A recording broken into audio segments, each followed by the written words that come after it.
Paz do Senhor, irmãos, graça e paz, olha que lugar lindo. Dá uma olhadinha, o lugar que Jesus está me permitindo ir, né? Eu estou aqui a trabalho, né? Como meu trabalho vai se iniciar hoje só à noite, então estou aproveitando, né? Para dar uma caminhadinha aqui na beira da praia, né? Porque de noite eu vou cair no ralo. Mas eu quero aproveitar e falar com vocês a respeito de um assunto. Hoje um colega entrou em contato comigo e ele perguntou, ele falou assim: Jonathan, como é que eu falo para uma amiga minha que eu amo muito? Nossa, ela mandou um texto para mim lindo, ele falou, né? E eu tive o prazer de ler realmente o texto muito bem escrito, muito fundamentado, né? Princípios corretos, falando do amor, falando de Cristo, falando de ser a mão de Deus na terra, sabe? Muito bonito o texto, né? Mas tem um trecho do texto que ela fala para a gente rogar por Maria, para Maria rogar por nós. Irmãos, a Escritura ela é muito clara, né? Primeiro eu quero deixar muito claro, Maria, ela é agraciada, ela foi agraciada por Deus, uma mulher escolhida, tinha um propósito, cumpriu o seu propósito, né? Ela foi mãe de Cristo, a Virgem concebeu, né? Então se cumpriu a promessa, a profecia, que ela seria a mãe de Cristo. Mas a Bíblia também diz que ela não entendia muitas coisas, guardava em seu coração, né? Quando chegou lá no casamento, ela chegou para os servos e disse assim: faça tudo o que ele pedir.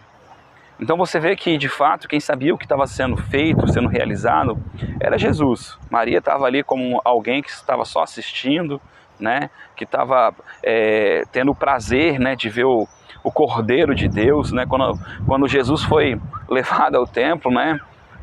O sacerdote Ananias, ele viu a salvação, e não era Maria, ele viu Jesus, o bebê. Então, é sobre isso que eu quero falar. A Escritura fala que nada sabem aqueles que carregam em procissão, né, as suas imagens de escultura. A Escritura também diz para que a gente não construa nada que está nos céus, abaixo dos céus, que está nas águas, imagem de animal, imagem de ser humano, imagem de qualquer coisa. Por quê? Porque, na verdade, se você perceber, quando o povo do Egito, né, Moisés se afastou, se distanciou para ter lá uma intimidade com Deus, para buscar de Deus um caminho, buscar de Deus as Escrituras, o povo logo foi e construiu uma imagem, né? E se você for perceber, aquela imagem ela representava Deus, né?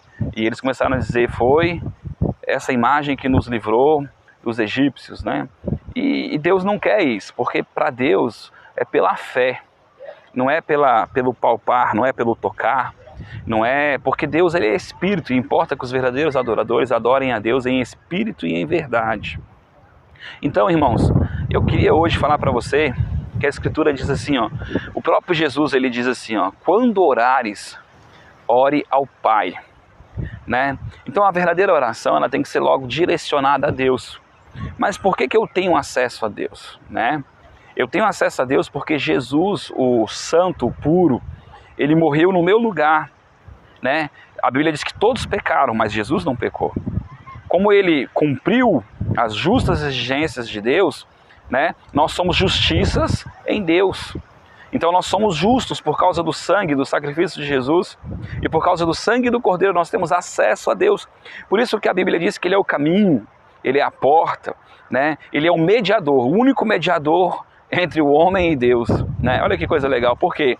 Porque sem essa conexão, né, sem essa ponte, a gente não tem acesso a Deus. Porque senão a Bíblia diz que Deus ele não tem parte com o pecado, né? Então Deus não tem parte conosco, a não ser que nós estejamos purificados, remidos pelo sangue do Cordeiro. Então que a gente tenha a ousadia de entrar pelo novo e vivo caminho, mas não sem sangue. Eu preciso entrar por este caminho por meio de Cristo. Amém? Então, em primeiro lugar, quando orares, ore ao Pai, né? A Bíblia diz que também Jesus disse que ele, quando estava cumprindo a sua missão aqui na terra, ele disse assim, olha, eu vou junto ao Pai, ou seja, ele vai cumprir, ele vai ali morrer, pagar o preço, vencer a morte, né? Vencer essa separação que existe entre o homem e Deus, né? Ele vai vencer isso e ele vai se assentar à direita do Pai. Mas ele disse, não se preocupem, vocês não vão ficar órfãos, vocês não vão ficar sozinhos, eu vou mandar o Espírito Santo, né? E ele vai vos ensinar tudo aquilo que é necessário a meu respeito. A respeito de quem? De Cristo. Por quê? Porque enquanto eu não entendo o que Cristo fez por mim, eu não consigo desfrutar, né, de ter comunhão com Deus, eu não consigo desfrutar desse relacionamento com o Pai. Por isso que nesse mesmo texto ele diz assim que nós vamos poder clamar a papai, nós vamos poder clamar a papai, né? Órfão significa sozinho, não, você não vai ficar mais sozinho. Então quando orares, ore ao Pai. Quando você for orar, ore ao Pai, fale diretamente com o teu Pai, fale diretamente com Deus, né? Lembrando que não é por causa da tua justiça, não é porque você faz muito ou porque você fez muito, mas é por causa do amor dele por você. A Bíblia diz, ele primeiro nos amou, né? Por isso ele nos enviou, né, o seu Filho, amém? Então Jesus, ele é o único caminho, a verdade e a vida. Nele, né, nós encontramos o relacionamento verdadeiro com o Pai. Por isso, irmão, a Bíblia também diz lá em Salmos, né, 108, 107, não me recordo agora, que aqueles que adoram imagens se tornam como elas, têm olhos, mas não vê, têm boca, mas não fala, têm ouvidos, mas não ouvem, né? Ou seja, tem membros, mas eles não são úteis. Por quê?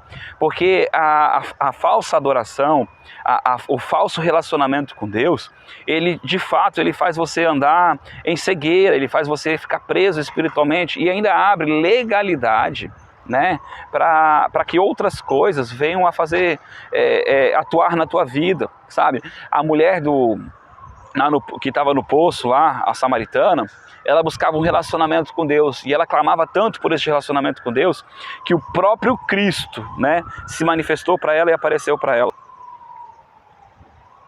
Então, irmãos, dê uma paradinha aqui, uma pausa aqui, que passou uma ambulância. O próprio Cristo apareceu para ela porque ela clamava por um relacionamento verdadeiro, ela clamava por um relacionamento de fato de Deus, ela clamava por isso.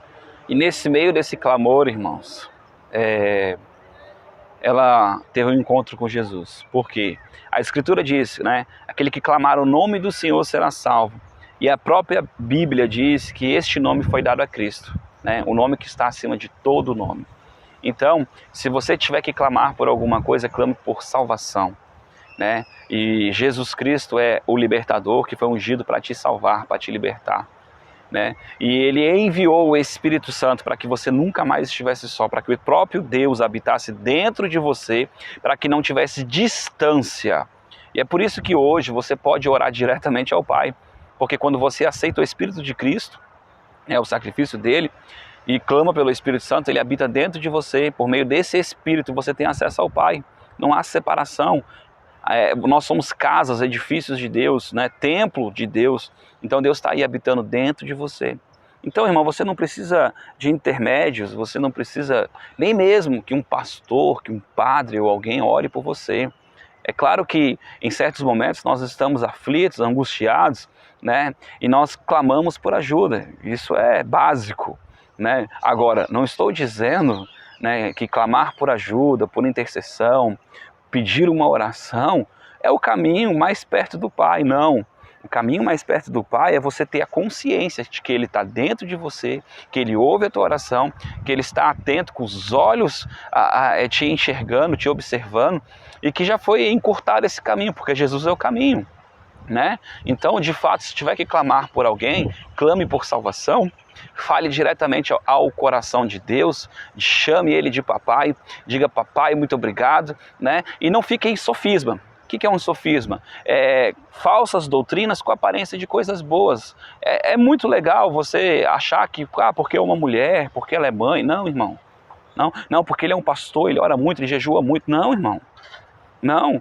Deus, ele está aqui olhando para você. A Bíblia diz que o sacrifício de Cristo alcançou o mundo para que todos sejam salvos.